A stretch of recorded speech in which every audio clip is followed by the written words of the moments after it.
Hi friends, जय जगन्नाथ। पुणी गोटे नुआ भिडियो आपण मान स्वागत करुच्ची।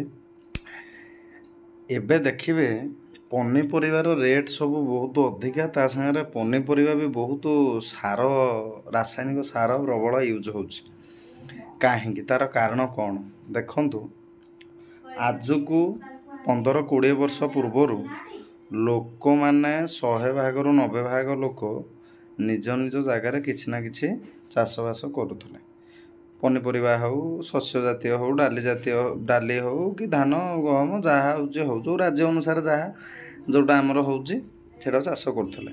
किंतु एबे देखिए जब गोटे भाग लोक चाष कर 99 भाग लोक निर्भर करुँच। माने जमी थिबा लोक भी आ चाष करूना, पुओ कि पर पीढ़ी जी पुओ नाती रहिले बहुत बहुत जमी अच्छे, एकर एकर जमी अच्छी, से चाष करूना। कारण कौन देखु, लोक कहते आम तो चाष कले जो मानकर पाखापाखि 5-6 एकर भी जगह थी कि 8 एकर जगह थी, से मैंने भी चाष कले वर्ष को 2 लाख टଙ୍କା धान रू लाभ पाइबे कि ना सन्देह। मैंने जब वर्ष को 2 लाख है मासक पाखापाखि 20,000 ठू कम से मैंने देखिले चाषर एत परिश्रम किए कर चाष आम कहीं करवा से चाष कहीं करूना। जी जो ये सामान्य गोटे दुकान भी रहीगले 10-12 हज़ार टଙ୍କା पाँच, पेट्रोल पंप रहीगले 10-12 हज़ार टଙ୍କା कमेले, किंतु चाष प्रति आग्रह दौना।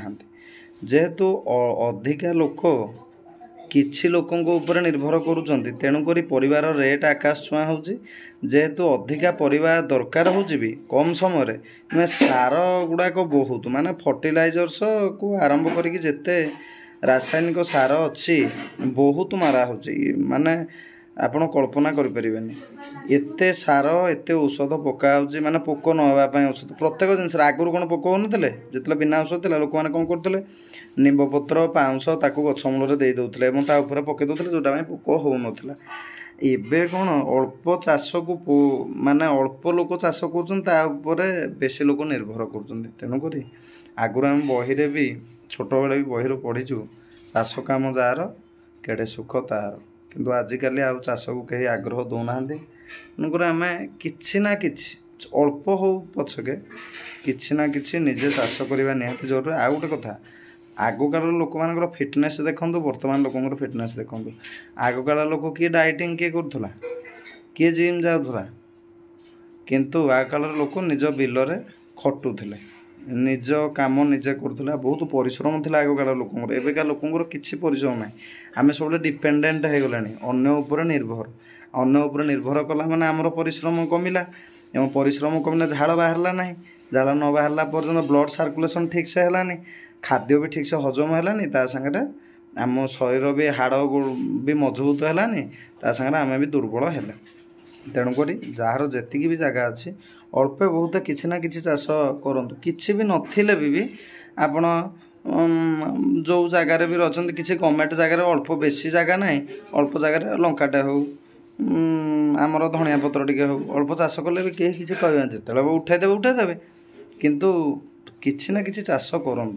आ जैविक पद्धतिर चाष जोटा खत आउ कंपोस्ट हो जो चाषटा हो तार जो टेस्ट से परिबा आ सार दिया परिबार टेस्ट बहुत कम। देखिए बजार कलराटा एटा पिता बहुत कम, किंतु गोटे बाड़ी रे छोट कलरा हो पिताटा ताठू 5-10 गुण अधिका, कहीं से जो सार द्वारा तार पिता अंश कमी जाऊँच। तेणुक आम समस्ते चाष करवा, चाषटा करें आम शरीर सुस्थ रवेश भी भल हो। आज तो ये वीडियो थिला, जदि वीडियो भल लगी वीडियो लाइक करेंगे, चैनल टी सब्सक्राइब करेंगे। रही जय जगन्नाथ।